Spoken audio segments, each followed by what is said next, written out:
male deer or bucks is to seek female companionship during what is called the rut. This behavior can cause unexpected crossings on roadways across the state. During all hours of the day and night while driving, where you see one cross the road, be on the lookout for multiple deer to cross. Be ultra aware and drive safely.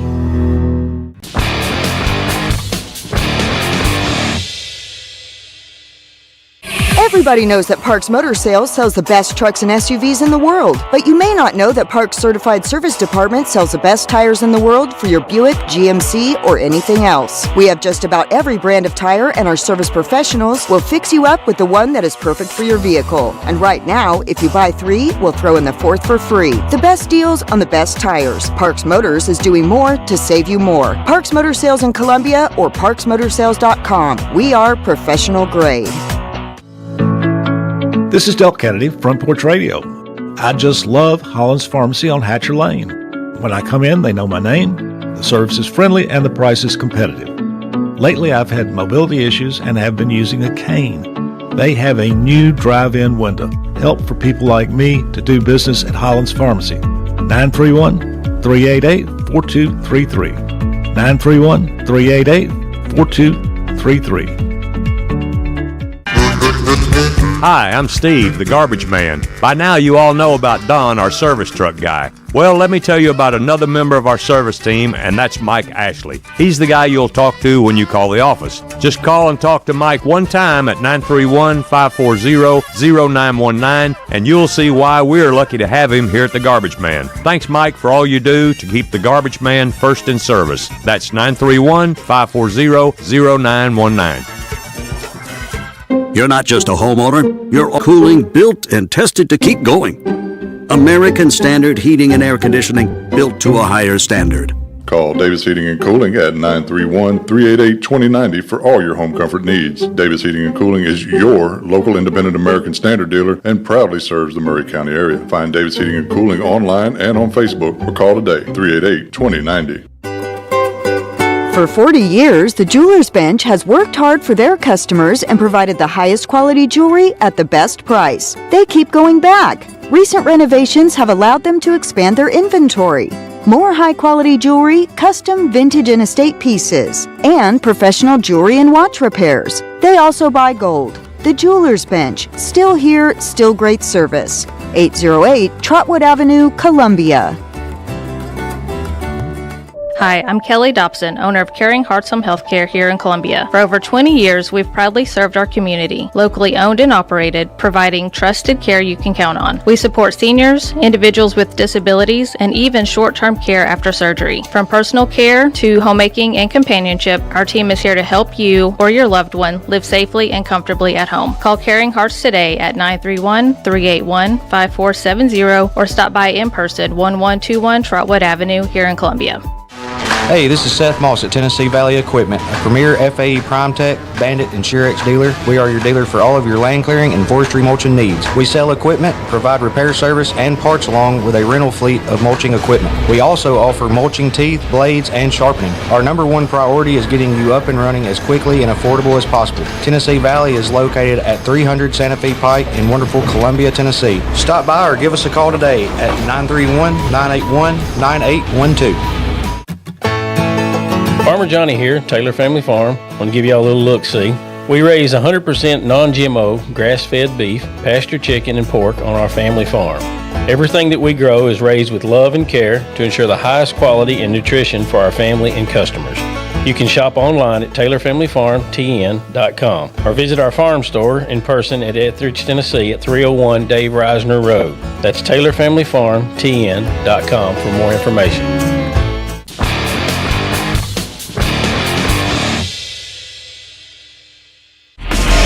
What's your favorite radio station? 101.7 WKOM. Oh! Gentlemen, we went over the rules in the dressing room. I want to caution you to keep this fight clean at all times, and what I say you must obey. Live from the WKOM studio in downtown Columbia, it's time to wake up and get woke. It's Three Dudes with a View. Let's get it all!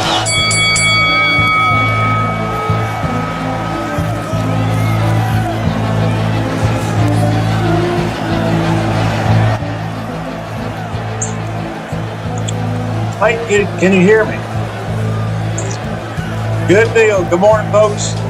Welcome into Three Dudes with a View. My name is Delta Kennedy. I am dude number 3. It's Thursday morning, so this is our last show of the week. Tomorrow morning inside Middle Tennessee with Jim Ross, and we will be back with you on Monday. All right, dude number 2, Clayton Harris, good morning. Good morning, Del. Good morning, everybody. Good morning. All right. Let's see. Mr. York, you were here a minute ago. Yeah, good morning. How you doing?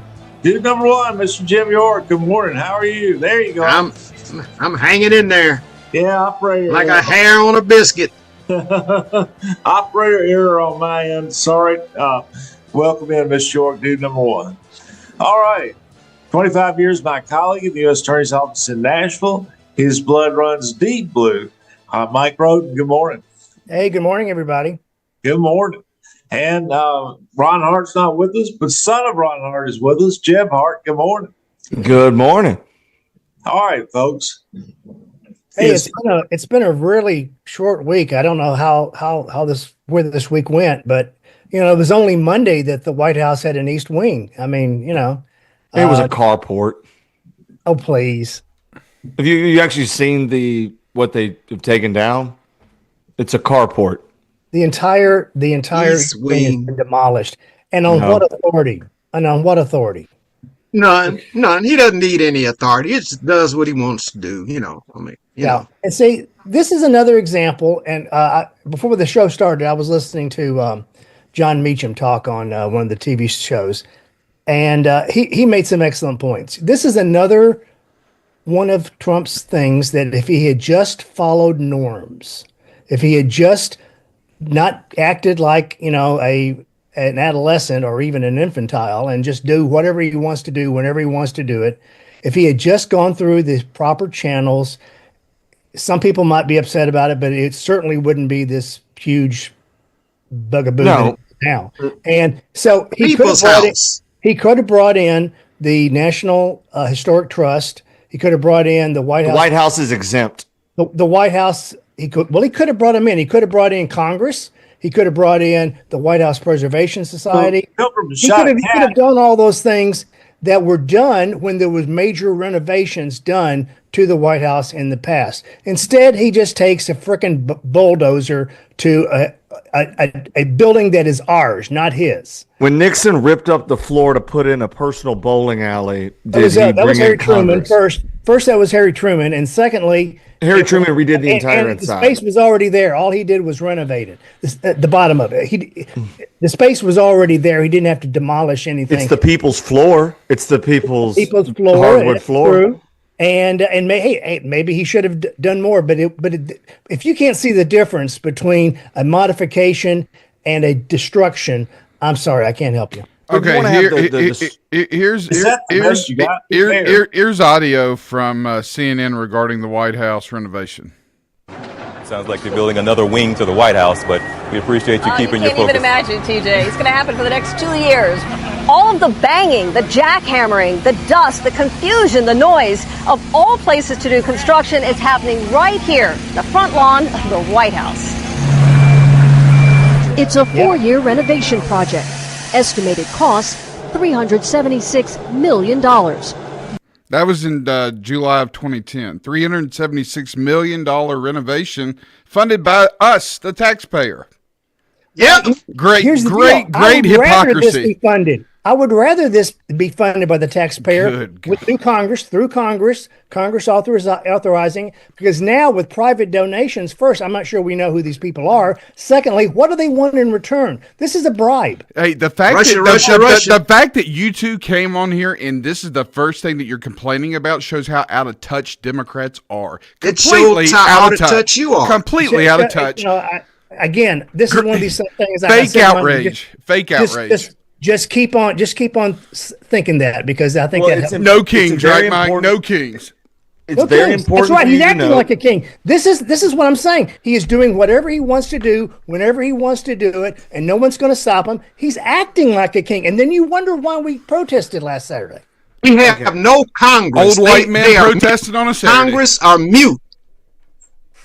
Okay, it's very important to know if you're talking about being out of touch. It genuinely is the carport section of the East Wing, which is a driving-in area with a mild intrusion into the existing East Wing as a standing structure in order for them to build an area that's out. He did say that it wouldn't interfere with the existing structure, and people would blame Bassett for that and say that he lied. He tried to have it, and that was the original plans, but it wasn't viable for security reasons to have an open corridor, like an open walk, like just to walk across the lawn.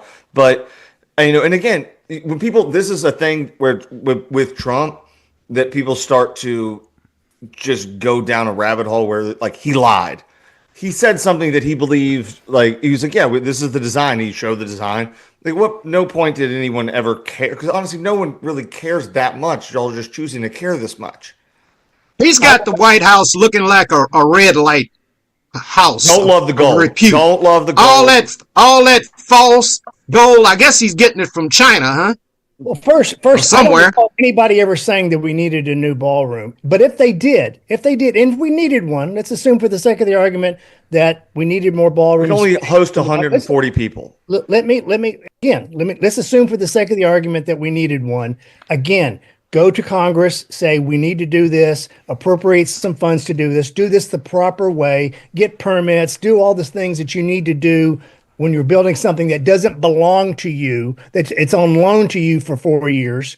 And but again, this is another example where he just bulldozes, no pun intended, right through the norms and does whatever he wants to do whenever he wants to do it. We've had plenty of room for other dinners and White House participation. We've had plenty of room for years for presidents to host dignitaries and guests at the White House. And all of a sudden, we need a ballroom that's going to look like a house of ill repute with all the false gold and images around it. The White House. Is this all you got? The White House as the largest. We're going to talk about today. No, it's not all we got. We got a whole lot more, Delk. This is something that is on the news. This is something that people really are outraged about. I'm sorry you don't see that. People, because the visuals are so stark. To be doing this during a time we have a government shutdown, when people are struggling, when prices are going up, and he's tearing down something that doesn't belong to him in order to build this great monument to himself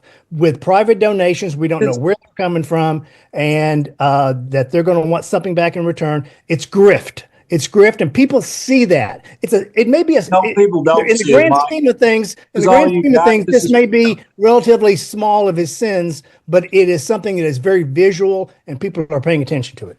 No, they're not, Mike. This is all you got. This is nothing. He's renovating the ballroom with private funds because they have state dinners where they have to put people outside under tents. Oh, come on. It's 140 people is the cap between that and the East Room, which is not enough for the greatest nation in the entire world. They are actually having the argument that we needed a new ballroom. Go ahead, Mike. Just talk over me. They're actually putting people under tents for state dinners, and you guys are whining about building a ballroom with private funds. Come on, get real. What the hell's the matter with you? Okay, what about telling the cattle folks to reduce their cattle prices? That's another issue. You're a cattleman, Delk. How do you feel about this? Reduce your prices, Delk. Can I get a steak for $2? He scolded all the cattle ranchers for not really understanding what he's doing. You guys, first of all, I mean, once we're talking about the East Wing and a ballroom, then you shift the subject to cattle. Well, you said you don't want to talk about that, so let's talk about something that's meaningful to many of the American farmers across the country. Let's talk about $2.50 gas. $2.25. I bought it at $2.36 the other day, so that's good. Let's talk about coffee being up 26%. Let's talk about beef being up 14%. Let's talk about school supplies, which families depend on, up 7%. Let's talk about electricity being up 50%. Cars are now at a record high price. Health insurance is about to double because of the Republicans in Congress. Campaign was we gonna reduce prices. Trump's campaign, we gonna reduce prices. What prices has he reduced other than gas? And that's always a good issue. Guys, I have a great idea. Let's each go around and just yell out a topic that benefits our side. The American people. Go on, Jeb. I'm sorry. So let's all just go around the circle and yell out a topic completely unrelated to one another that benefits our side that we'd like to talk about, and then not talk about it. Like all these things are nuanced conversations that deserve the proper attention that they deserve, and they're all fair. But once we get riled up and it's not even whataboutism, it's this thing and that thing. And then because one thing is like, we have to have, each one deserves its time in the sun to be discussed, and just throwing them out there. Like, what about this? What about this? We leave them unresolved. Hey, Jeb. Well, we can't solve them. We'll talk about it. I think the subsidies is a fair question. Okay. When we come back. That's right. When we come back from our first break. All right, let's take a break.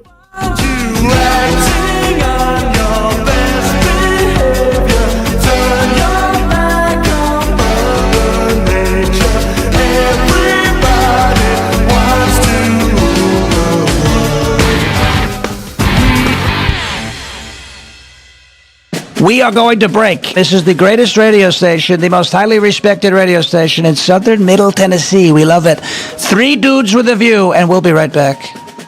Hold on to your hats. Academy Sports and Outdoors is finally open in Columbia. Need a new grill that says, "We smoke brisket and our football rivals"? We got you. A fishing rod that screams, "I reel in hogs and pack a mean cooler"? We got that too. How about a new pair of shoes that say, "I run trails and look fly doing it"? You got it. Academy has all the gear you need for less. Join us this Friday through Sunday for grand opening weekend in Columbia at 800 James M. Campbell Boulevard, because at Academy, fun can't lose.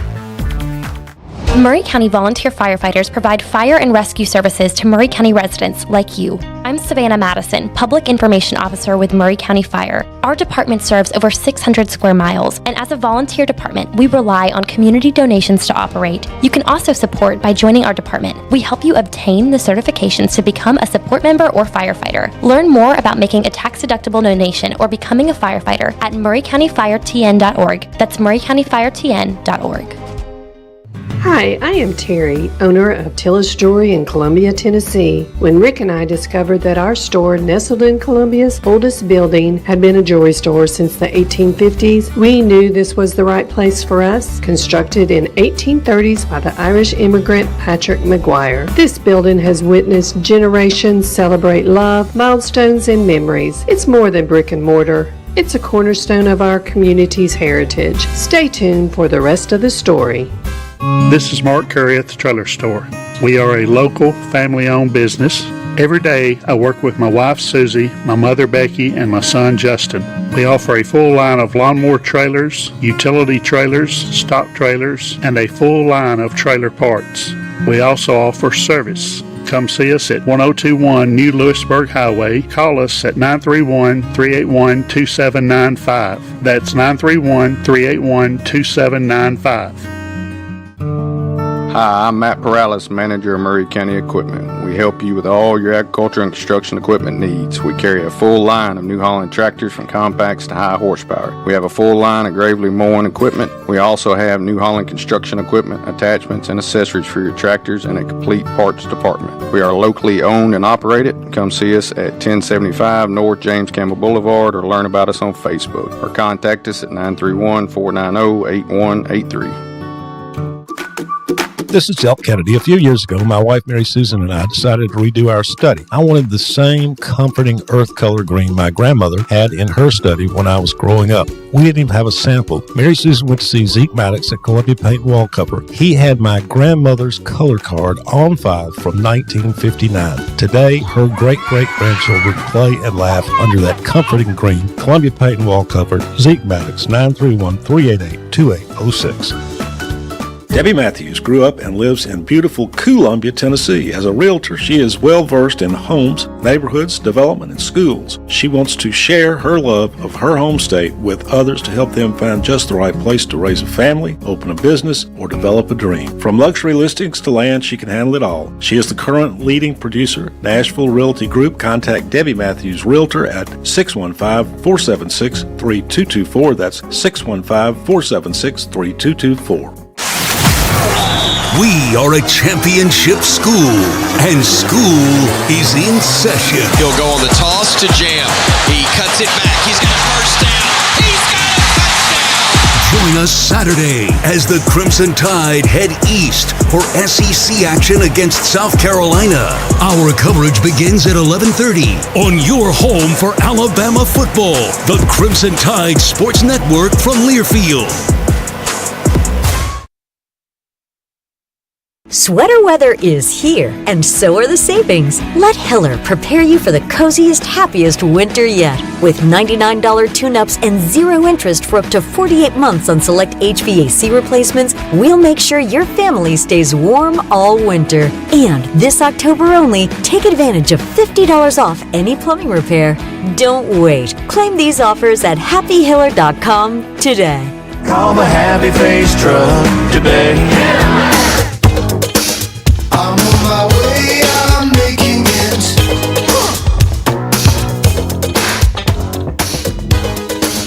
I've got to make it. All right, welcome back. Three Dudes with a View. My name is Delton Kennedy. I am dude number 3. Dude number 2, Clayton Harris. Good morning. Good morning, Del. Good morning, everybody. Dude number 1, Mr. Jim York. Good morning. Good morning, Del. We got 3,149 H-1B visa holders in Tennessee. That's amazing. Now, what kind of H-1, what is that, Mr. York? That's the special visa with special skills. Tech companies use it, hospitals use it, corporations use it. That's the one Trump is charging anybody that comes over now $100,000 per visa. Oh, come on. I know that's not true because I know farmers who've got who've obtained people who've obtained these people under that visa, and they don't charge them $100,000. I have personal knowledge. I think he is now. It is now. I'm not sure if it's that particular one. I'll take Mr. York's word for that. I do remember the story that he is charging from now going forward. Well, Mike, out in your old territory, farmers all over Arkansas, and I have a farmer friend out there, are bringing in these folks to work on their farms. And that's not a H-1B visa. This is highly technical people like researchers at St. Jude Hospital. No, Ms. York, the farmers are bringing them in because they're skilled in farming, mostly from white boys from South Africa. And they're being brought in, and I have personal knowledge they're not paying $100,000. Let's finish introducing everybody, then we can go at it. Finish introducing. Yeah, let's do that. Mike Roden, 25 years, my colleague in the U.S. Attorney's Office in Nashville. Blood runs deep, Blue. Good morning. Hey, good morning, everybody. Coming in hot today. Yeah, Mike Roden. And son of Ron Hart, Jeb Hart, good morning. Good morning. Where's your dad today? Not a clue. No, his message said he'd be in and out, which I always thought he was kind of in and out as it was. Yeah, I mean, that's Mike, in and out. That's a new burger. That's a new burger, right? In and out. Hey, that's code name. He went to get an In and Out burger. That's what he did. Yeah, In and Out burger. There we go. Exactly, private owned. Deb, you had the floor. You wanted to talk about the cattle situation. So, I mean, I think so. A lot of people are going to hear, as far as the government shutdown is going, Obamacare and like premiums doubling after this year. But like the truth is, it has less to do with insurance getting more expensive and a lot more to do with Washington's temporary subsidies that are running out. Like during COVID, like Congress passed short-term relief bills, the American Rescue Plan, the Inflation Reduction Act, that made healthcare subsidies more generous as part of those plans that went through.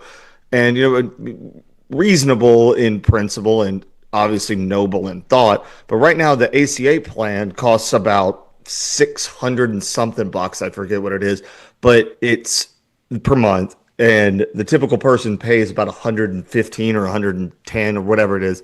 So the taxpayers pick up 80% of that.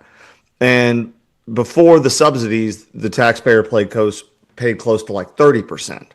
And so it's not like this is some new thing, but when the American Rescue Plan came on, it was supposed to be a temporary thing to relieve during these tough times. So now they're framing the argument as though insurance premiums are going to double because they hate you. It was always a short-term relief plan, but now it asks the different question. If taxpayers are currently paying 80% of healthcare costs, and this is something that I think Democrats and Republicans could get on board with, We've been doing that for a while, and we all agree that the situation is absolutely untenable, and it's not a good one. And we're paying 80%. Let's find a way to do a better job at that. We've been comfortable with 80%, apparently. I think, Jeb, that's not a bad idea. The problem is they don't want to compromise. If that's one of the things that we could talk about, if both sides would just come together and talk about it and compromise in order to get something passed. You think you can fix this reason? I'm sorry, I don't remember the exact reason why the subsidies were sundowned in the original bill. It might have been that could have been the only way they could have got it passed. I don't recall right now. But in any event, they're coming due now, and we see the problem it's going to cause. You're right. Both sides need to sit down and maybe a compromise of some kind is in order. But it won't. But what we forgetting, though, Jeb? Jeb, what you're forgetting is that you give an average number out there, and that's cool.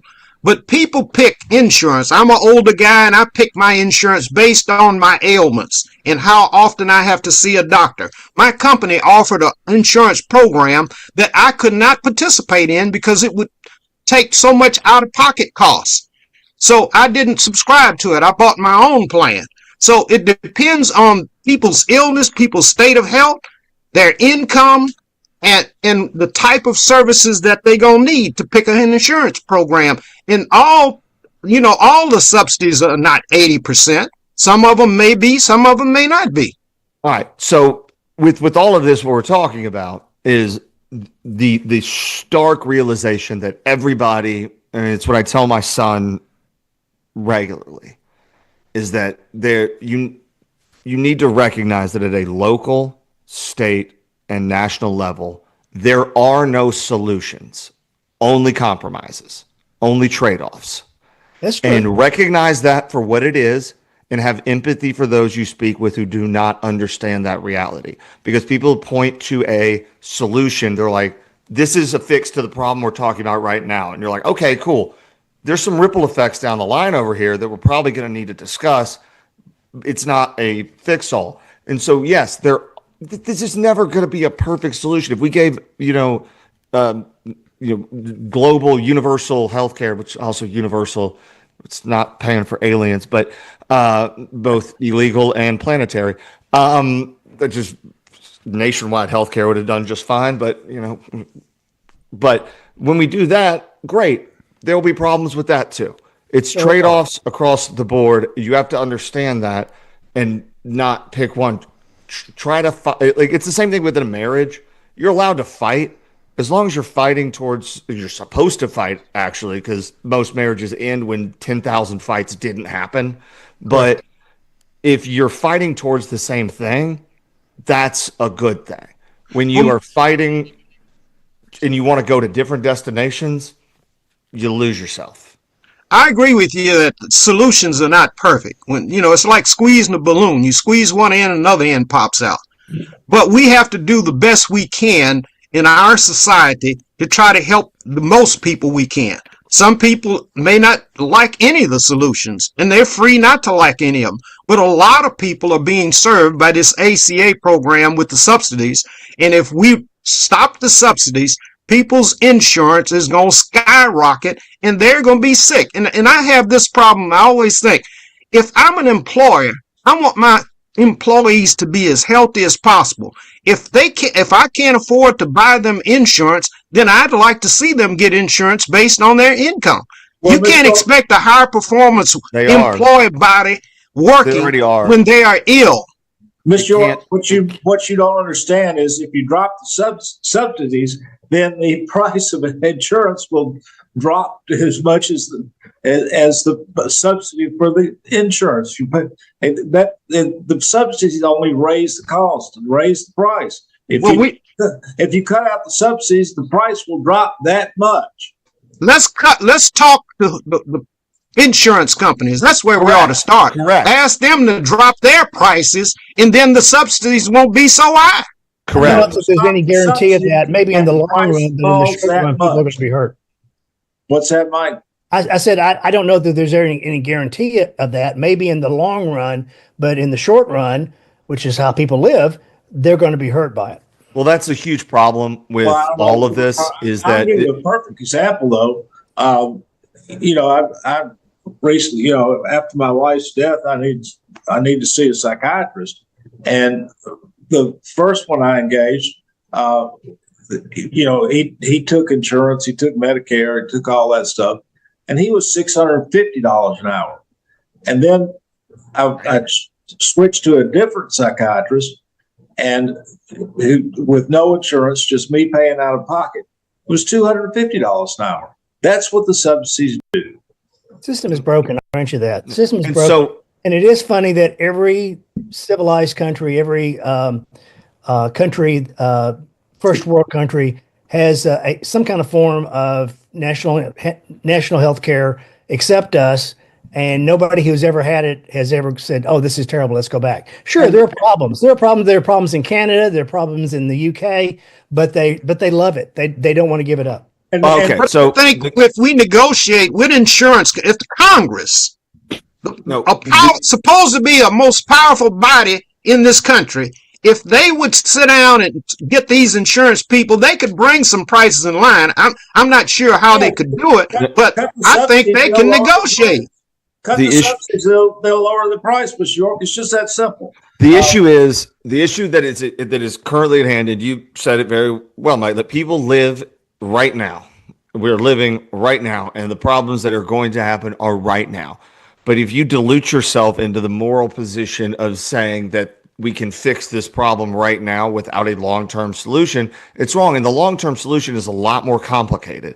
And that's where the government shutdown of let's just keep kicking the can down the road by paying it and then getting to say the phrase, they want to double your insurance prices or double you. There's so much more to this that needs to be resolved. And this is not the way to have this conversation during a continuing funding bill, because this is so much about it. Because when I say college has risen 800 times the rate of inflation since 1980. You used to be able to go to because the way the student loan structure works, that they're screw it. I mean, Harvard is complaining about money with a $35 or $40 billion endowment, and they're like, oh, we can't do our research anymore. But they continue to do it because they can. If the government's going to pay it, yeah, why not charge more? They'll just do it. And so there needs to be a restructuring of it, and this is not the way to do it. This is just another version of kicking the can down the road, and from a political standpoint, it is just a moral posturing to say we're trying to do something that's not actually going to work in the long run, and we kind of know that already. But here's something. Everybody wants to reduce costs, and that's okay. But we don't live in the 1950s, and we don't have 250 million people living in this country. We got almost 350 million people, and the cost of living has gone up. Everything is more expensive. So you can't expect a person that cuts your grass to cut it for $10 anymore. Well, it's going to cost you $50 to $100. So they have to buy groceries, they have to pay their car note, they have to pay their home insurance, they have to pay their home mortgage. Everything is more expensive. Well, cut your own grass. What about no taxes and overtime, Mr. York? How does that hurt working people? That's only going to help just a small smidget of folk. There you go, gotcha. Small smidget. That's such a you kind of put. This is the thing that I feel like we can all have. Both parties can have a reset on, because the Democrats have backed themselves into a corner defending a system that they themselves would like to be completely revamped, and are defending it to the death. When we're we'll have that conversation. We're not just gonna kick the can down. If you could have that conversation in that space of, we recognize that this is not a solution to the problem we all agree exists. We can have a talk, and I think we should, but using the government, the entire government, as a bargaining chip to kick the can is not a great place to be. No. When you're out of power, Jeb, that's the only thing that you can do. But why don't Mike Johnson bring all the House members back to Washington and start negotiating? Yeah. Because the House has already passed the CR, Miss York, and the Senate is the roadblock. And you know, this is just but not. It's been proven. They voted in the Senate. They voted 9 times now, and it's give it up. It's not going to pass. So what they need to go back to square one, and that's what needs to be. And it doesn't matter which party controls the House or the Senate or the White House. No matter what scenario you come up with, when something is not happening, you're at a stalemate. You need to go back to square one. All of them, House, Senate, and the White House, and negotiate. Well, no, not in the context of a continuing resolution, and not in the context of, I mean, it's just wrong. And so, no, if you want to negotiate. Well, Delk, it's a choice, Delk. It's a choice. They can go back and start negotiating again. Democrats are clearly the ones getting the blame for this shutdown. And on that, Delk, according to the polls say the Republicans are being blamed more than the Democrats. So exactly. And I don't know if that will hold up as this goes on, but right now the Republicans are being blamed more than the Democrats. Okay, so the Democratic, both Senate and Congress, voted for the exact bill in the exact writing 13 times before this. The exact bill. It's a clean CR, the continuing funding resolution. We're about to wrap up, but it was 13 times, but now it's the biggest deal in the world because they're trying to pass legislation through. They're trying to pass legislation through a CR. Yeah, the notices are going. But it's going. It's going to hurt so many people, Jeb. So many people going to be impacted. Again, it's a different conversation. It's a much more serious conversation. More people who voted Republican are going to be affected by this and hurt by this than Democrats, actually. It's because it's a much more serious conversation than just a CR. Let's kick the can down the road, and it needs to happen. You can't do it this way. I think that one of the problems is why they don't want to just do a clean CR and start negotiating is because I don't think there's trust. I think if we did a clean CR, I think the Democrats don't trust the Republicans to even engage in that because they got what they wanted. Mike, I will challenge you to find a single Murray County who says that the government shutdown has caused them pain or suffering in any way or any form. Well, maybe not yet, but it will if it continues. Okay, right. I'd like to see people call us and contact us about their increase in insurance premiums, Del. That would be open up a line, open up a site for them. We operate the radio station here. People call us. We haven't had a single call of complaint about all that. Let's take a break and come back. I've had somebody already contact me about their increase in insurance premiums. Okay, you got one first. The letters go out 1st of November. Everybody calls us Bill. This is Barry Duke, and you're listening to 101.7 WKOM Columbia.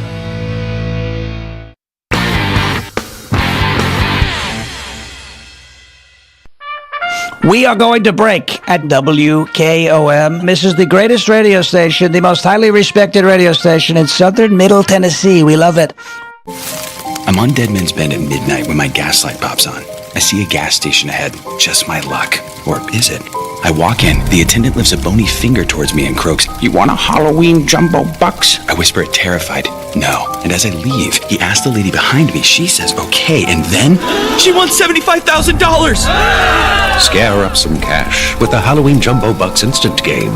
Only from the Tennessee Lottery. Game-changing, hair-raising fun. Please play responsibly. Junior. Yep. Lady? Yeah, they have it. Gigantic. You know it. What about mega? Yep, they've got that one too. When it comes to Jumbo Bucks, winning is the name of the game. In fact, Tennessee Lottery players win an average of $2.3 million a day on Jumbo Bucks games alone. So find your jumbo-sized fun today. The Tennessee Lottery. Game-changing fun. Please play responsibly. Jumbo? Oh yeah, they even have that one.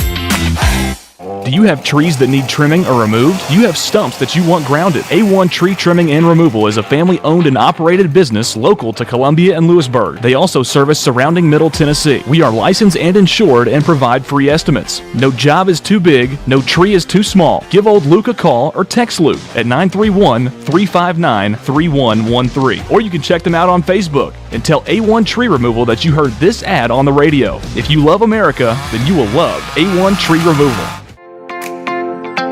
This is Delk Kennedy, Front Porch Radio. This afternoon, I am in beautiful downtown Columbia. I am at Foodland. They have a new sale paper out with sales which will last through Tuesday, October 28th. I'm speaking with Bobby Howell, your hometown grocer.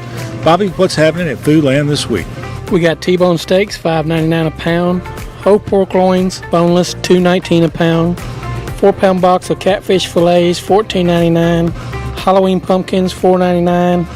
Red seedless grapes, 99 cents a pound.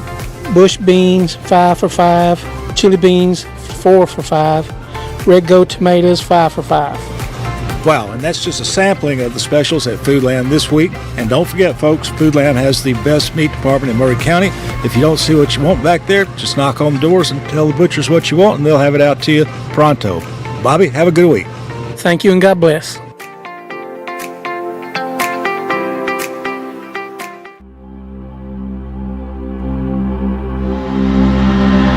This is Delk Kennedy, owner of Kennedy Broadcasting Company, operator of WKRM, historically 1340 AM, now FM 103.7, and WKOM, FM 101.7. We call ourselves Front Porch Radio, and I've said many times what that means. It means that we are working to connect this southern Middle Tennessee community one listener, one relationship at a time. Let me elaborate on what that means. We will relentlessly promote jobs, commerce, business, industry, education, arts, green space, music, rivers, the great outdoors, healthcare, churches, charities, sports, agriculture, and all the great people of southern Middle Tennessee. Join us, help us, call us, Front Porch Radio, Delk Kennedy. Thank you for listening.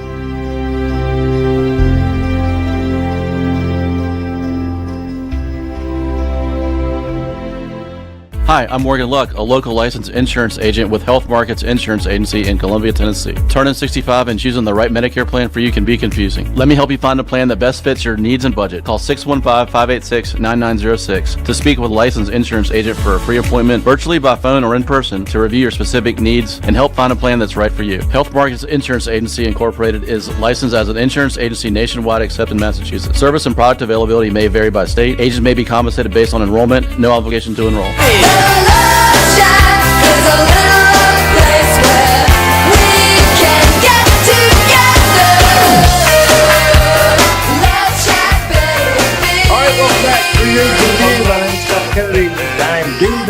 Dude number 2, Clayton Harris. Good morning. Good morning, Delk. Good morning, everybody. When you get done introducing everybody, come back to me real quick. We got a breaking news story I wanted to tell everybody about. Okay, let's do it. Dude number 1, Mr. Jim York. Good morning. Good morning, Dale. Good morning, everybody. Hey, Dale, H-1B visas are highly technical skilled visas. What you're talking about is H-2A visas. Those are agriculture visas that farmers use. Okay, Mr. York, I think you're right. So my bad. And thanks for sorting that out for us. All right, regular special guest dude. Blood runs deep blue. Mike Roden. Good morning. Hey, good morning, everybody. And son of Ron Hart, Jeb Hart. Good morning. Nobel Prize nominee Jeb Hart. Waffle House aficionado. I love he's wearing a Waffle House cap, folks. Waffle House aficionado. Long-term patron and giant big fan. What's the breaking news, Clayton? The breaking news is that the FBI, the U.S. Attorney's Office in Brooklyn, New York, is going to be having a press conference here in just a little bit. But, the NBA started this week, and I think this is a story that we'll see on national news. But Portland Trailblazer head coach Chauncey Billups, along with Miami Heat player Terry Rozier and former NBA player Damon Jones, have all been arrested due to gambling probes. And yes, is the word, because I have a feeling this is arrested. This is going to be huge. So that's not like just fined by the league or kicked out. So it's like there was some point shaving or something. I'm just crimes were committed. Yeah, they can't use FanDuel. No, probably not. No, but I think it goes beyond that. I mean, the Jailblazers did dual fans from time to time, but like. Wow. Yeah, wow's the word. That's not what the NBA needed the week of their opening. What time is the press conference? I'll tune in. I think it's going to be at 11 o'clock our time, so noon Eastern. Yeah. I mean, another Pete Rose incident, huh? Well, I mean, obviously, none of us know. He didn't do anything illegal. He just violated the rules. Right. I mean, they couldn't prove he did anything illegal. We have laws that have been broken, apparently. Yeah. Yeah.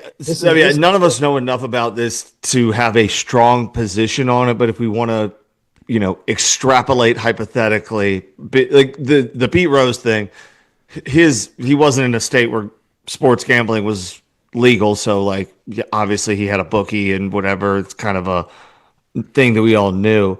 Whatever this is has to be something that violates like interstate commerce, like something like there's because gambling in most states now with FanDuel and all these other things is legal. Y'all know more about the legalities of that than I would.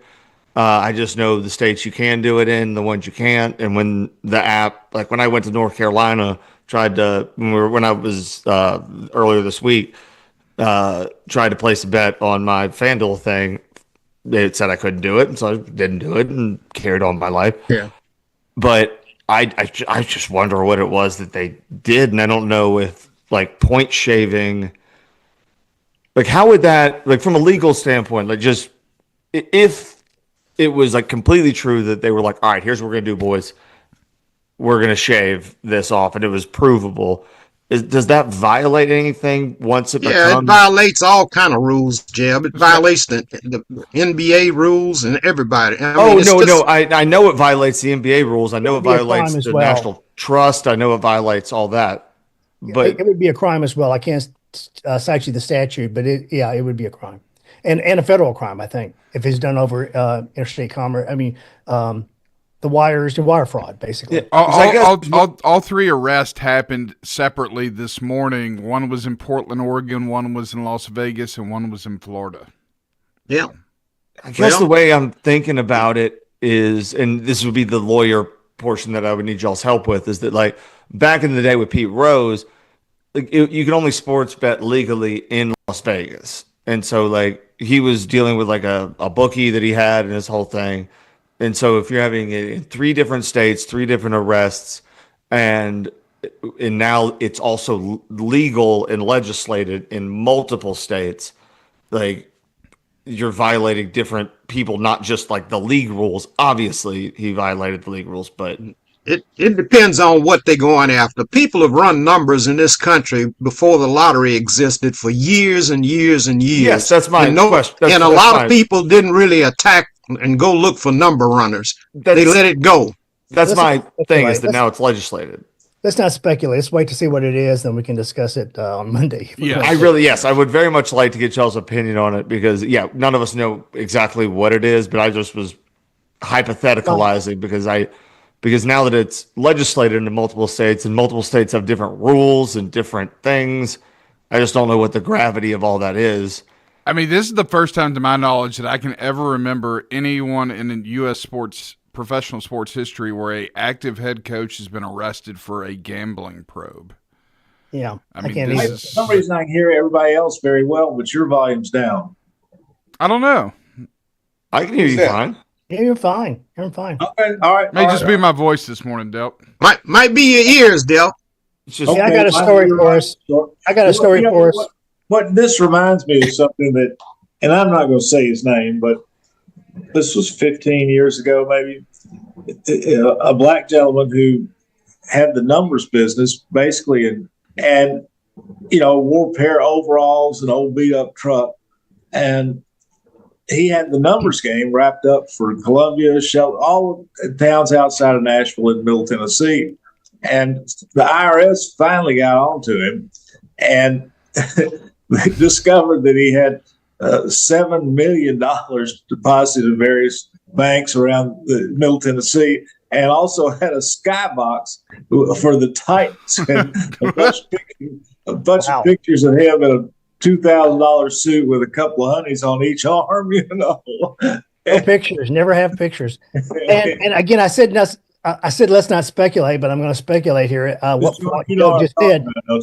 Doug just said, there could be tax implications as well on this. Right. That's going to get you. Yeah. You can run the numbers, but if you're not paying taxes on it, they'll come get you. You know. Al Before Capone, we baby. go, I got a story. I got a story for y'all. We've been going at it kind of hot and heavy today, so this is something that maybe we can all agree on, maybe. And Jeb, I wish your dad was here to talk about this one. Do y'all know where Fairhope, Alabama is? Yes. Yeah, Fairhope, Alabama woman who was 61 was arrested the other day for protesting the No Kings thing, protesting at a Walmart. And she was wearing an inflatable penis outfit. Can I say penis on the radio? Yes, you can. Yeah, You you already said so it. that's why she was wearing an inflatable penis costume, and she was charged with misdemeanor, disorderly conduct, and resisting arrest. Her costume was deemed. She was not doing anything, violent or anything. She wasn't being aggressive. She was being very, very peaceful, but they decided that her costume was obscene in a public setting and it violated community standards. I'm just disappointed that her name isn't Mrs. Johnson. Well, clearly that's unconstitutional. Like that's free speech. And She's going to have some issues, some arguments in court, I'm sure. But yeah, everyone agrees she wasn't doing anything other than she had a sign. This is great. She had a sign that said "No dictators."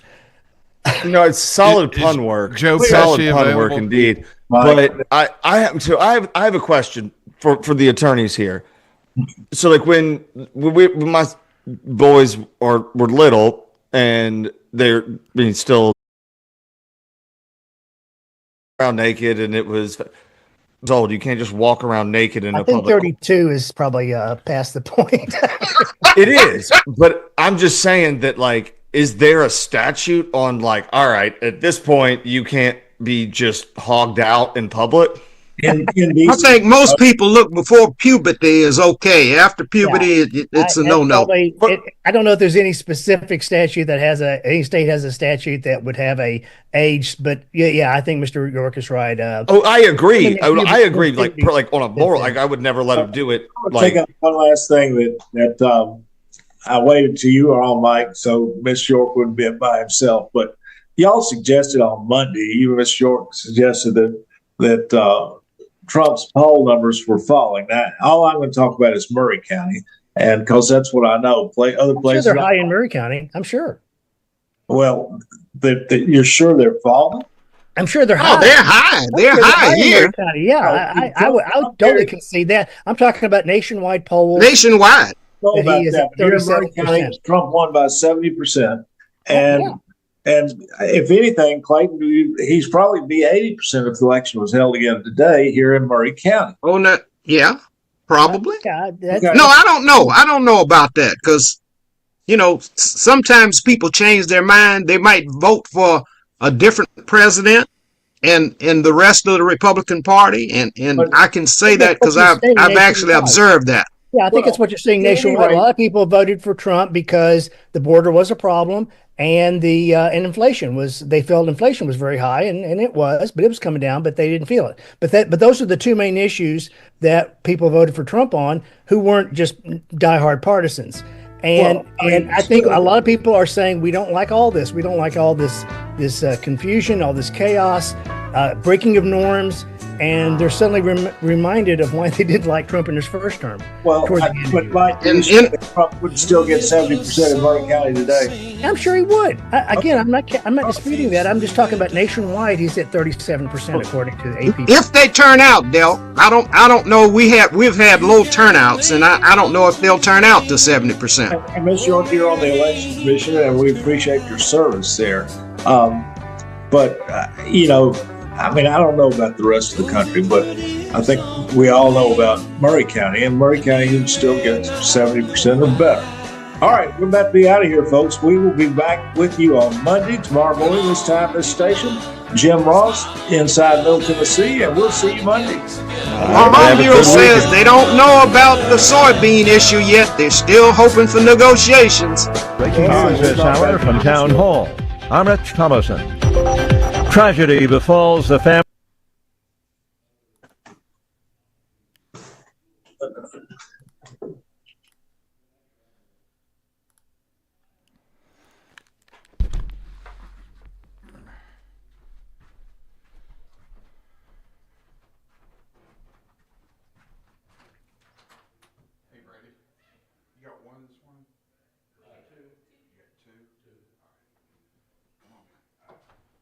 I'm gonna try to get somebody. I got a doctor's appointment. I had no idea. That's my fault.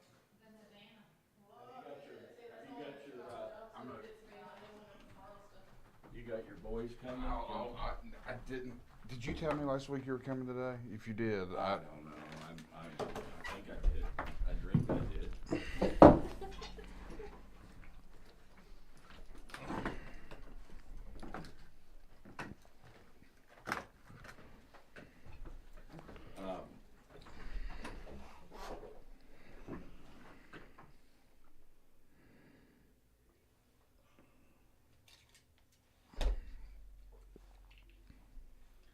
I should have shot your text to remind you.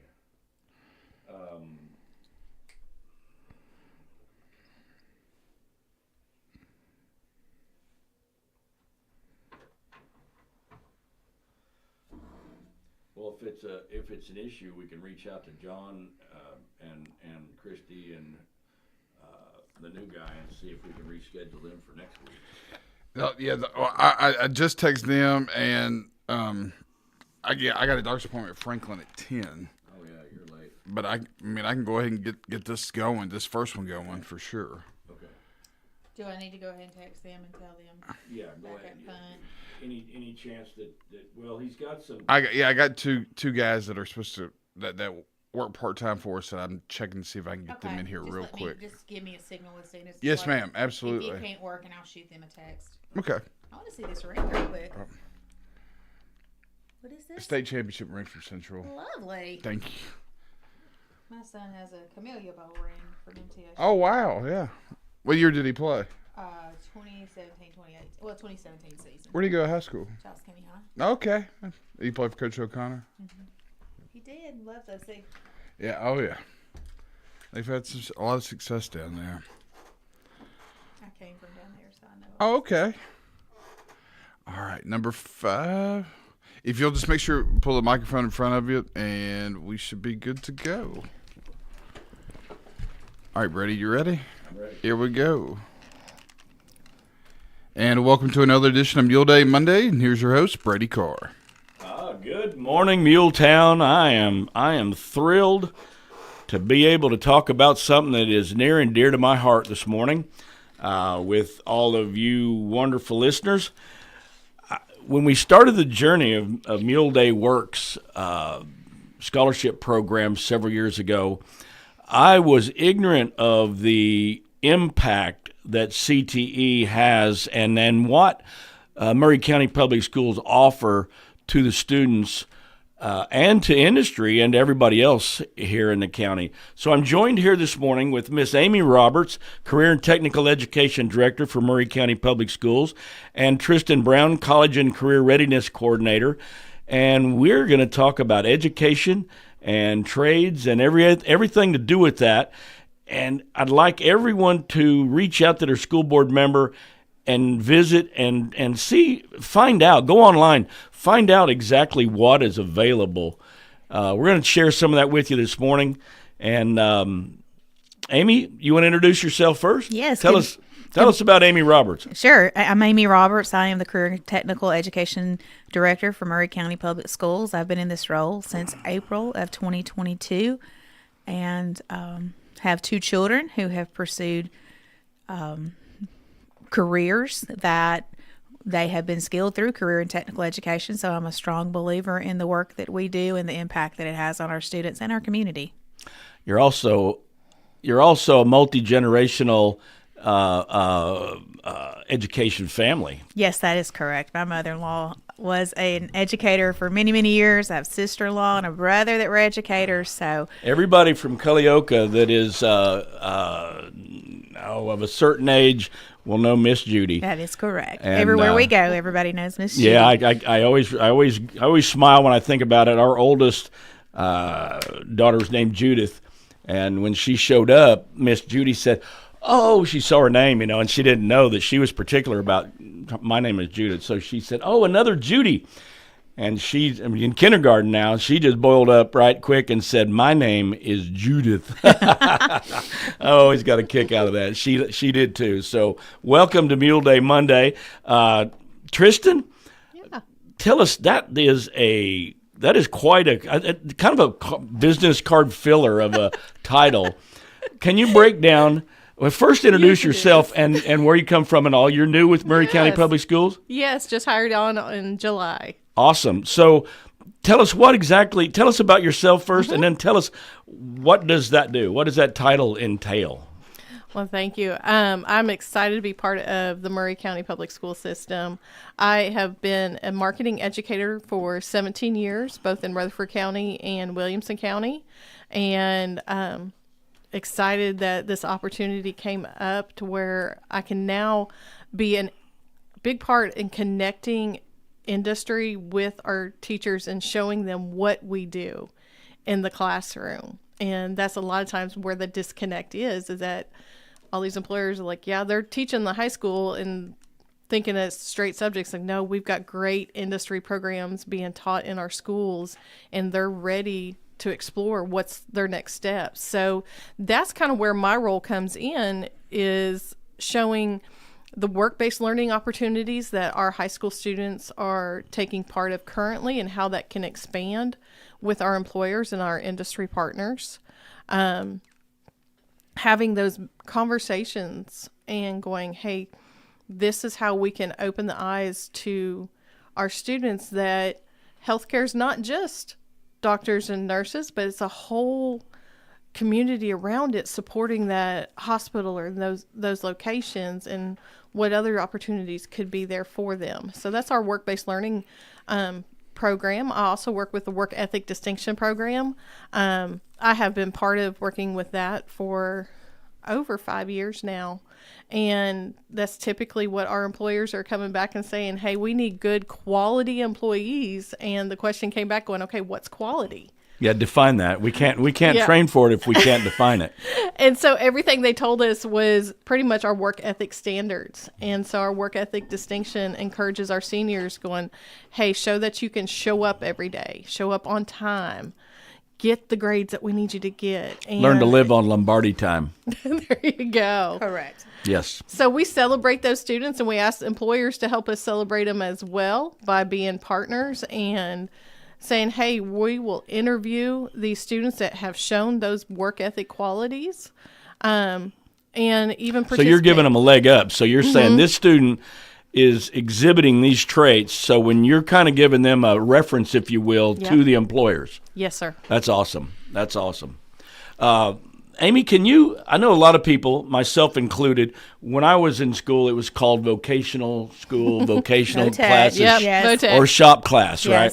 So tell our listeners a little bit more about what CTE means, career and technical education. What does that mean? What's it entail? We still are trying to break a lot of stigmas around career and technical education because, as you and I know, back in the day, when you talked VOTEC, that was your typically non-college bound student who was going to go straight into the workforce, and we were preparing them for the workforce. Yeah, welders, mechanics, construction, etc. That was kind of the stigma, or factory worker, whatever. And so now what we're trying to do is every student that we educate, the end goal is to have a career.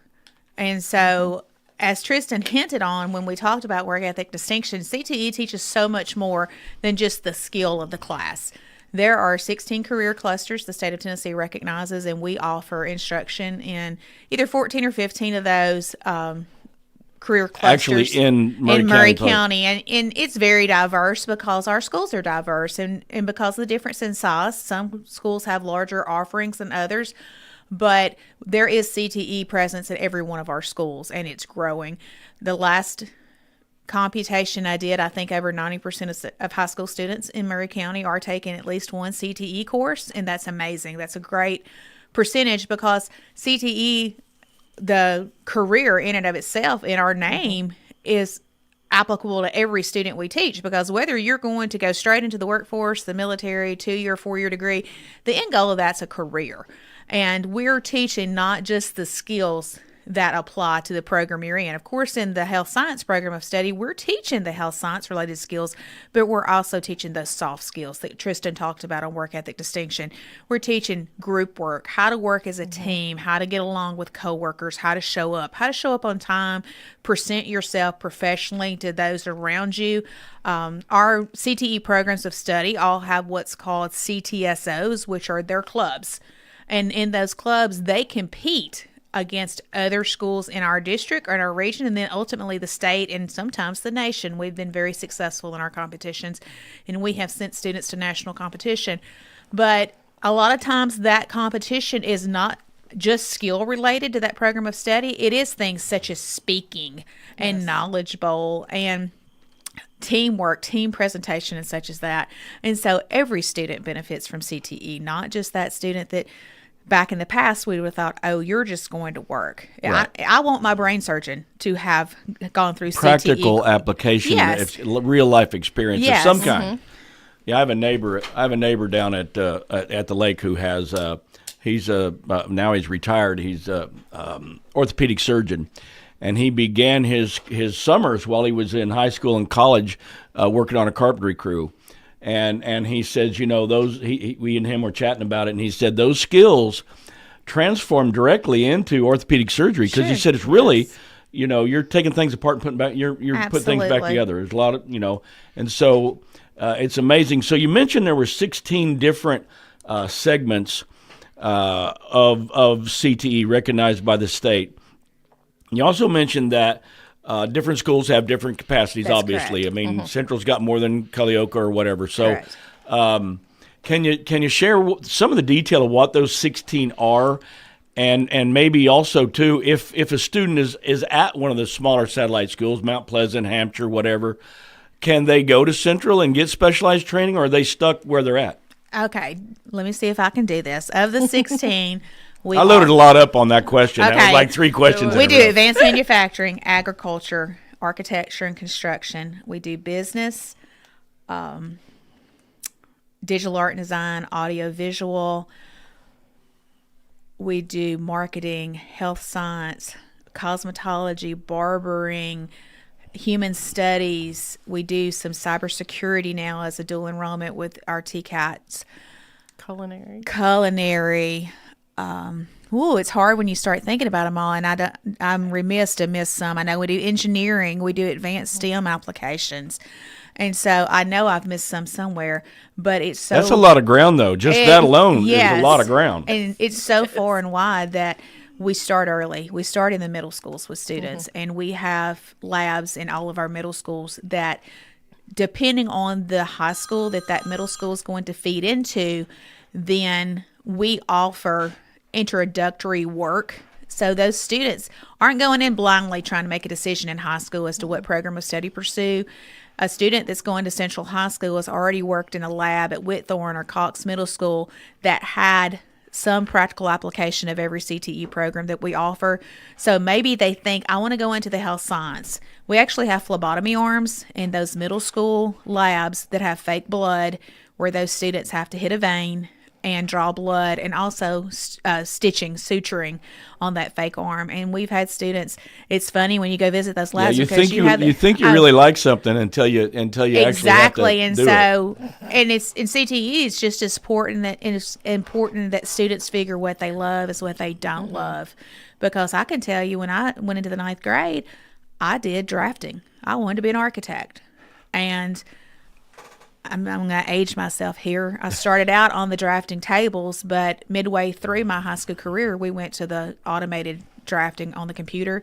I didn't love it, and I knew that was going to be the wave of the future, and so I never pursued architecture. But well, I'd like to hear. There's one of the things, because I try to address every school and tell them, every senior class, and tell them about the Mule Day Work Scholarship, so they understand what we do, what's available, what the limitations are, and one of the things I've been telling them lately, and you guys correct me if I'm wrong, or add to it as it applies to this. We all know AI is coming, but nobody, or it's here, but nobody really knows the impact AI is going to have. But I've been telling young people for the last 2 years, when I address them, is if you try to look at the career path you're thinking about 5 and 10 years down the line. And I know as a 17, 18-year-old, it's hard to imagine something 5 or 10 years down the line. But is your career path going to be replaced in large part by a computer? And if you get a career that requires the thumb, you are irreplaceable. If your job requires your manual dexterity, you can't be replaced. There's certain jobs that AI can't do. It can't change a transmission in a truck. Sure. It can't, it can do some welding, but it can't do, correction, fabrication, and whatnot. So expound on that, if you would, either one of you who want to take that one. That's a huge topic of conversation lately. We just talked about it yesterday. Yes, we've talked about it yesterday. We had a Murray Alliance meeting. Tristan and I both sit on the Align Murray Steering Committee, and that was the topic of conversation in our meeting. We had our advisory council meeting both as the South Central region recently and our Murray County Advisory Council meeting, where all of our industry partners come together with our post-secondary partners and meet with our CTE teachers to talk about trends.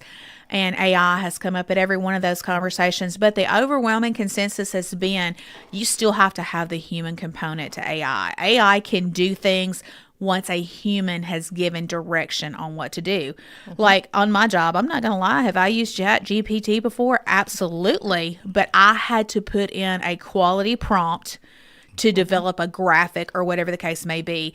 And so and then go back and actually review Sure. what it gives you, Sure. because a You lot gotta of times it'll give you back information that's not accurate. That is correct. Or applicable to what you asked it. And so you never take out the human component. There's always going to have to be a human who's working on the back end with that AI component for the programming and such. And so I think the best service we can do to our students is determine for our program of studies what changes we need to make to train that human component to make AI effective. And so it's inevitable, it's coming, and it's a huge topic of conversation. Yeah, we can't. The caveman couldn't stop the wheel. When automobiles came in, mules took a back seat, and Right. so that's just the way it is. So we're going to continue this conversation after this short break. I hope you'll continue to join us then.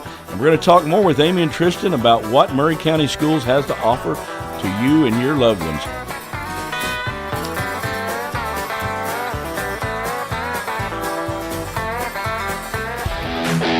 This is Coach Tredaris Goff from Columbia Central High School football. You are listening to 101.7 WKOM in Columbia, Tennessee. We at Hollins Pharmacy must be doing something right. We've been providing pharmaceutical services in the Middle Tennessee area for over 60 years. The guiding principles of our business are fast, accurate, friendly, personal service. We do not have long waiting lines, and our phone calls are answered by a staff member. We strive to get to know our customers by name, not just a date of birth or number. We are your locally owned hometown pharmacy, and we appreciate your business. We urge you to come visit us at Hollins Pharmacy, 1608 Hatcher Lane here in Columbia.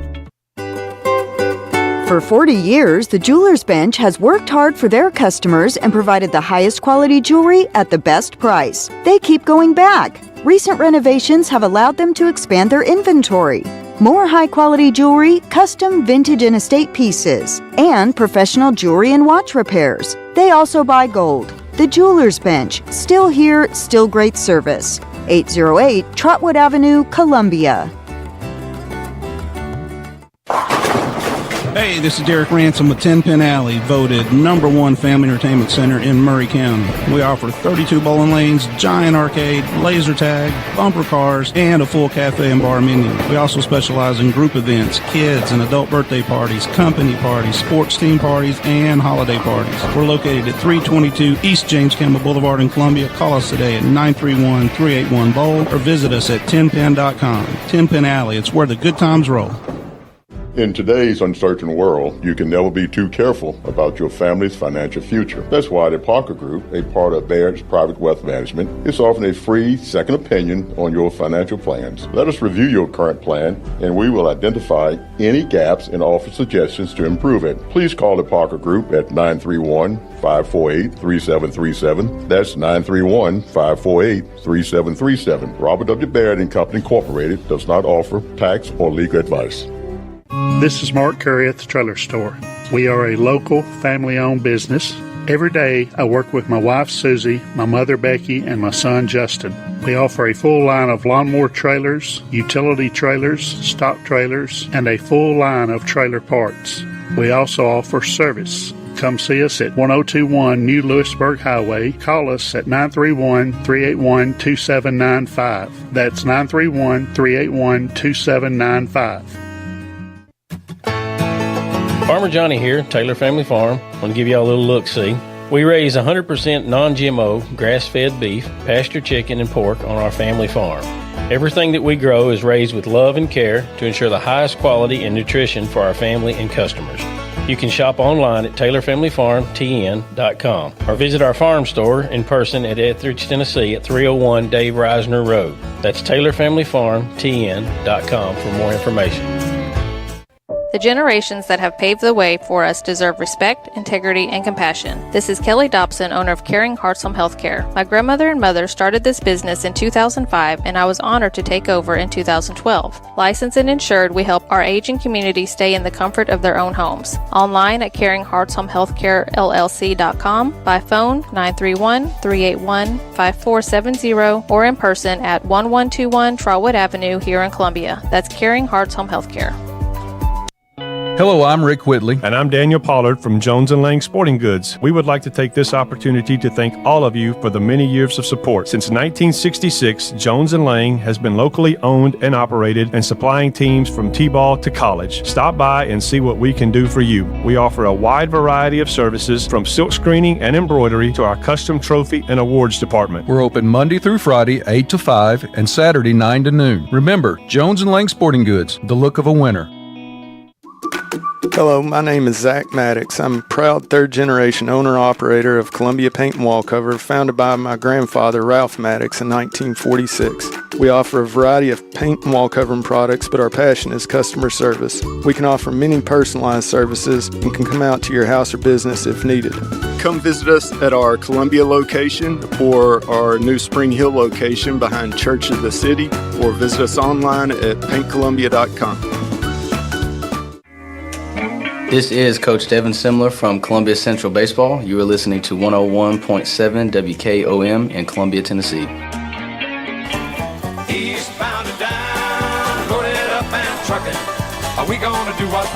Welcome back to Mule Day Monday. I'm joined today by Amy Roberts and Kristen Brown from Murray County Public Schools.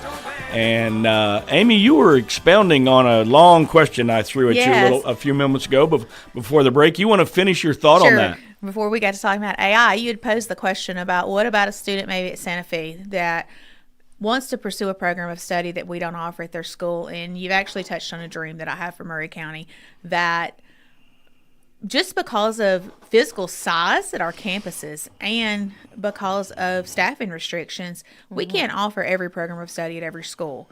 But if that student at Santa Fe wanted to take digital art and design, I would love to come up with a way that we can not only offer that student the opportunity to go to another of our campuses that does offer that program of study, but also for equity for all students, provide transportation. That's a big issue because a lot of our 9th and 10th graders can't drive yet. They don't have their driver's license. So transportation is your number one challenge in this effort, or is it? Well, and just the logistics, getting the logistics worked out of how to get them from point A to point B, what their school day looks like, getting their schedule stacked so that you do allow for travel time. It's a big undertaking, but it's something that I hope within the next few years we can pursue and figure out, because I want every student in Murray County to have the opportunity to pursue whatever career it is that they want, that we offer instruction in. Well, that makes sense because, there, like you said, it's an equity issue of kids that go to Culleoka or Cox or wherever should have the same opportunity throughout the area, not just, I know Central has an awesome CTE program, and all of them have some, but not all of them have all. Right, and I don't want students to have to go enroll in another school, especially a kid like Culleoka. Culleoka has been home forever and will be home through their graduation, and so simple solution would be, oh, just go enroll in one of those schools. But I want us to be able to get past that. And so that's a goal for the coming years, for us to figure something out where we can provide equity for all students to pursue whatever coursework we offer across the district. That's great. That's an awesome goal, and I hope you can achieve that. So Tristan, when I was a young man in I think 9th grade, they sat me down and said, you got to decide. Back then, you had to decide you're going to go to a vocational path or a college path, and so you're a college and career readiness coordinator. So how's that done now? How's it currently done with a student when you sit down and say, hey, how does that process work? I love to look at it like we reverse engineer it. We first look at what are they good at and what are they interested in, and combine that. So every 8th grade student takes a U-Science test, and that U-Science test is an aptitude test and an interest survey. As we know, our interests change over the years, but our aptitudes, what we're naturally gifted at, changes very little. And so if we can start the conversation there going, okay, here's what you're good at, here's what you're interested in, here's the career possibilities that are out there. And a lot of those careers the students have never heard of, because in our basic conversation with our moms, our dads, and who's around us, we're only exposed to so many. So that U-Science begins that conversation with them. Then we have the career exploration classes that the kids get to explore those even deeper. Then we have the conversations with the guidance going, okay, from that, what careers really interest you? Here's our pathways. Here's where it could fall under. What can we kind of dive deeper into than in high school? So we look at the career first and go, okay, then from the career, where do we need to go after high school? So what are they naturally gifted at? What are they interested in? What careers or industries does that fall in? Then our pathways. Then from our pathways, what's the next step? I love that, because I think for generations we have told students that you were a failure if you didn't go to college. Yeah, unfortunately. And unfortunately, colleges, unfortunately, that is a mistake. And it's in my opinion, because number one, every student doesn't need to go to college. Not that I'm anti-college, but I'm anti-college for the sake of going to college. Exactly. Yes. And that's part of the work that we do, is looking at, and our counselors do an amazing job at this, and we're working even harder to expand our efforts in advising students. But what is it that you want to do, and what schooling is required? Because there's too much of a trend of across the state, across the nation, of students going and getting a 4-year degree and ending up something useless in a lot of cases. Or they end up in a job that required a technical certificate or an associate's degree, and they've spent all that time, which education's never wasted, but oftentimes a lot of student debt end up in debt to pursue a career that they could have. Right, and they're 1 to 3 years behind on the experience scale of somebody that went directly into that. So Tristan mentioned U-Science, Brady. I'm going to share with you my results. I've done it twice. I did it several years ago when I was working when I first became a baby CT director, and I did it this year just to test the results. It's brain games. It's nothing you can trick. It is a series of images and putting numbers in order and just making quick decisions on images that flash and disappear. And there are, I think, there's a word recall, there's number association. Are there 5 or 9 tests that our students do? Because you can offer a different variety of tests. Yeah. My results, number 1, was that I should be a high school instructional supervisor or administrator. Well, it hit right on the head, didn't it? Second was a social worker, counselor. And so when you track my path since I've graduated college, I was working, one of them was a legal advocate. When I graduated college, I went to work at a sheltered workshop for mentally handicapped adults as a social worker.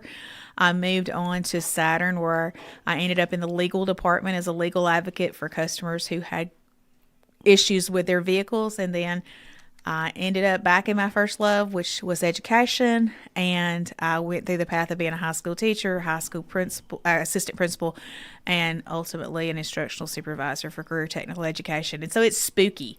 The the validity of the results you would get. It tells you your strengths, your weaknesses, where you will thrive, where you may struggle. And our students have all of that data at their hands before they ever choose their high school coursework. And so if Tristan's results say, hey, you probably should pursue something artistic, we're going to try to steer her maybe to digital art and design, to audio visual, something like that. But if she's like, absolutely not, I want to be a nurse, we're not going to say, no, you can't do that. Right. But we're going to set realistic expectations Aptitude for her. and passion are two different things. Yes. The problem is oftentimes, as you pointed out with your career, and mine's been quite similar in that it's a crooked path to where you end up at, but you end up where you should be. And a lot of times people's passion and you know, when you're young, you don't really know because you don't have the life experience to say, I want to be a nurse. Well, you might want to be a nurse until you've been a nurse for a few years and you've been on your feet 12 hours a day and and all the challenges they have. So, but you may love the healthcare industry, correct, and find that you're more of the business minded or the accountant. Yes. And so you can still work within that healthcare industry, just in a different role. Absolutely. So let's talk. You know, there is no school without teachers. Oh wow, we have rock stars. Let's talk about the rock stars that we have at Murray County right now. When I came to Murray County, we partner with TCAT Hohenwald and TCAT Pulaski. And there, and again, our students can drive to either of those campuses and take coursework, but then it created the equity problem. If I don't have transportation to get to one of those campuses, then I was missing out on an opportunity to earn dual enrollment credit, which means I get high school credit at the same time as I'm getting post-secondary credit. It's free through the state of Tennessee through a series of grants. And so we looked at that and we met with TCAT and we said, our teachers are subject matter experts. Can they be adjunct professors for you all? Will you allow them to teach their courses to a high rigor, matching the standards that you teach at your post-secondary institution and give dual enrollment credit? And TCAT said, let's do it. And so about 80-something% of our CTE teachers are now dual enrollment professors for TCATs across Tennessee and are giving post-secondary credit during the school day in Murray County. So real quick, we got about a minute left. Dual enrollment, hit on that real quick because I don't think a lot of people really know what is available with various schools around. Oh, wow.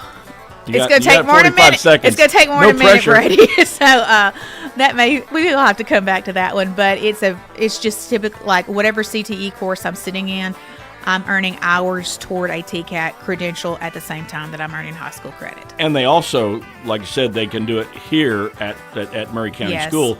They also do it remotely when they actually go to the college while they're enrolled in high school. That is correct. That's awesome. Well, we're running out of time. We got to go. Thank you for sharing with us this morning, ladies, and we hope you'll tune in to next week, Monday morning at 7 a.m. See you later, Murray County.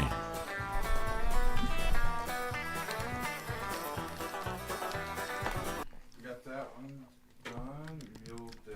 What date? November 3rd. 11/3/25. You're all tangled up over there. Well, we got to come back. We got more. Hey. After Christmas, let us come back because we've got a new industry credential we just kicked off. It's ACT Work Keys.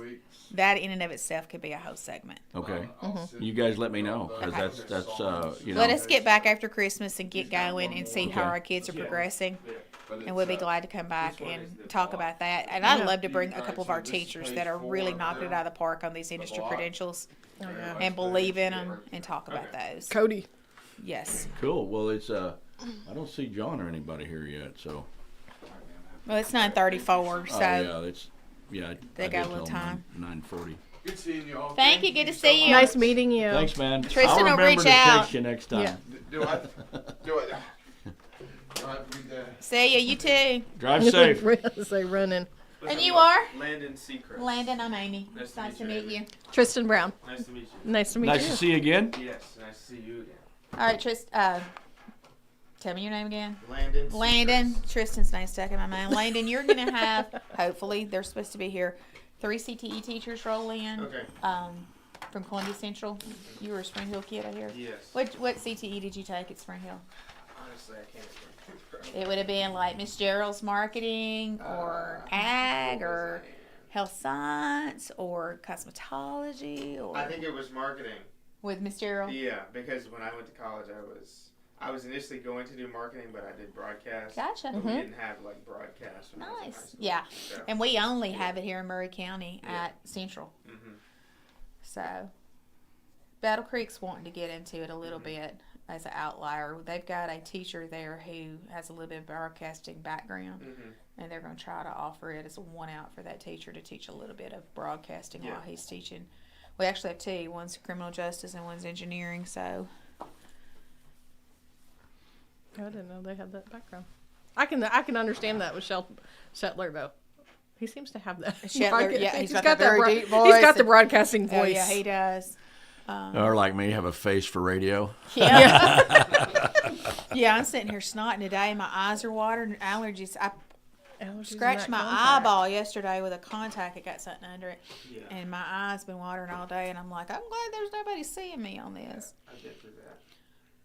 All right, Brady. Well, we will reach back out, set up another session. All right.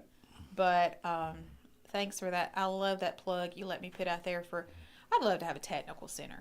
When the Ford dealership sold, I was like, oh.